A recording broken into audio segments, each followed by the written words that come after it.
We're rolling. Perfect. So, since I was a little kid and I heard about marriage for the first time, I fell in love with the idea of the long white dress, the sparkling ring, the handsome groom in the handsome tuxedo, and most of all, the internal love shared between two human beings. Ever since that day, like many others, I've been dreaming of the day where I would find that significant other to share my rest of life with. So imagine that this dream of yours, this dream that you share with another person, that your family have, your friends have, is taken away from you due to who you love. Imagine that the government telling you you can't share the rest of your life and marry the person that you love the most on Earth, planet Earth. Well, this for me sounds terrible, but sadly this is the reality for millions of people worldwide and in the United States right now. In the next couple of minutes, 7 to 9 minutes, I'm going to talk about same-sex marriage and whether or not it should be legalized. And for this speech I have 4 major points. The first point would be the current status of same-sex marriage worldwide and in the United States. Secondly, I'm going to talk about why some people feel same-sex marriage should be legalized, and then why some people feel it should not be legalized, and then finally, what my personal opinion is on this hot topic at the moment. So what is the current situation right now? Well, if we look worldwide, according to CNN.com, there are 11 countries right now that allow same-sex marriage. Those are the ones you can see that is marked with a dark green color. Then we have the countries that allow civil unions instead of same-sex marriage. And a civil union, for those who don't know what it is a legally recognized union between a same-sex couple that give them some federal benefits similar to those of marriage. And those are the countries you can see that are light green.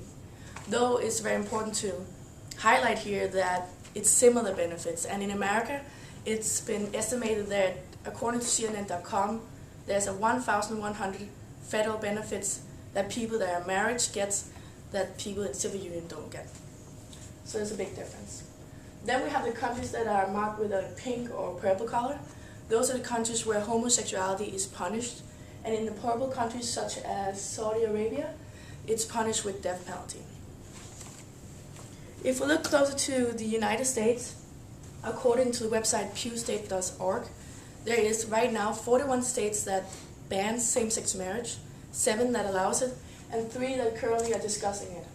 California here among, which is at the moment is discussing it in court. Then what this picture do not show is the 5 states that allow civil unions, and those are the states of Hawaii, Rhode Island, Delaware, New Jersey, and Illinois. Yeah, standing up there.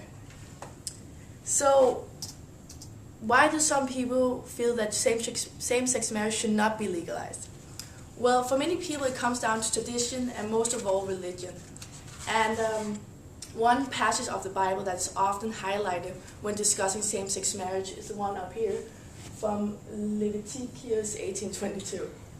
And it says, "You shall not lie with a man as one lies with a woman. It is an abomination." And this passage clearly states the unnatural or the wrongness of 2 men lying together as a man and a woman. And it's often used. A second point that people often highlight is the fact that if we allow same-sex marriage, what will be the next step? Will we allow several husbands, several wives, marriage with animals, and so on? So people are afraid that if we extend the boundaries, what's going to be, we're going to just totally lose any kind of boundaries to the definition of marriage. Finally, another point that people point out is that men and women are so profoundly different that when raising a child, the child turns out differently whether they are raised by homosexual or heterosexual. And they are afraid that if we allow same-sex marriage, we also allow homosexual couples to raise children, and therefore they're going to turn out differently from the other children raised by heterosexual.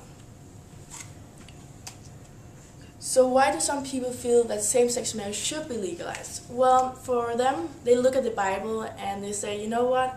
That might say in Leviticus 18:22 that a man should not lie with a man as a woman, but we should not take the Bible literally. Especially because if we take it literal, we should look at this passage again from Exodus 35:2. And in there it says, For 6 days work is to be done, but the 7th day shall be a holy day, a day of Sabbath rest to the Lord. Whoever does any work on it is to be put to death.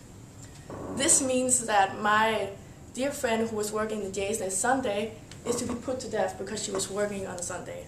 And of course nobody's going to kill her, but it's just an example that the Bible should not be taken as literal as some people might want to. Furthermore, people that is pro same-sex marriage believe that we should have equality and freedom to love who we want for everybody. And therefore, they believe as well that same-sex marriage should be legal, because if we don't allow people to marry who they want, that's not equal rights.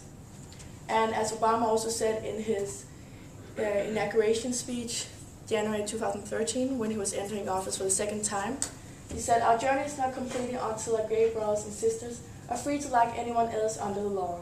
For if we're truly created equal, then surely the love we commit to one another must be equal as well." And I could not have said it any better. Finally, before I end this argument, I want to show you guys a video of this guy called Zach Walsh. He's 19 years old, he's from Iowa, and he was raised by 2 women. And he is here arguing why his family is not different from any other heterosexual or homosexual couple family. And he's really well-spoken and good when it comes to persuasive speaking. Let's see here if I can get it rolling.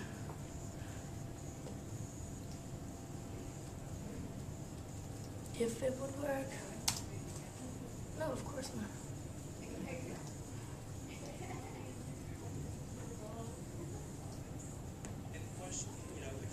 Gets quiet. Most people don't really have an answer. And then I raise my hand and say, actually, I was raised by a gay couple, and I'm doing pretty well. I scored in the 99th percentile in the ACT. I'm actually an Eagle Scout. I own and operate my own small business. If I was your son, Mr. Chairman, I believe I would make you very proud. I'm not really so different from any of your children. My family really isn't so different from yours. After all, your family doesn't derive its sense of worth from being told by the state, "You're married, congratulations." No, the sense of family comes from the commitment we make to each other, to work through the hard times so we can enjoy the good ones. It comes from the love that binds us. That's what makes a family. So what you're voting here isn't to change us. It's not to change our families, it's to change how the law views us, how the law treats us. You are voting for the first time in the history of our state to codify discrimination into our Constitution. A Constitution that, but for the proposed amendment, is the least amended Constitution in the United States of America. You are telling Iowans that some among you are second-class citizens who do not have the right to marry the person you love. So will this vote affect my family? Oh, it just continues. Would it affect yours?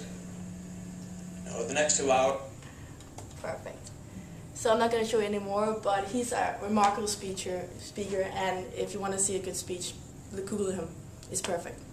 So, the conclusion, what do I believe when it comes to same-sex marriage?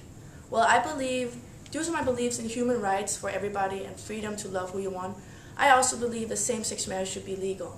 And I believe that we have to remember sometimes that homosexuals do not wake up one morning saying, "I want to be homosexual, I want to marry a man or a woman of same gender." And therefore we cannot say to them, if we say you can't marry the person you love, even though it's the same gender, we discriminate against who they are, and I think that's really wrong.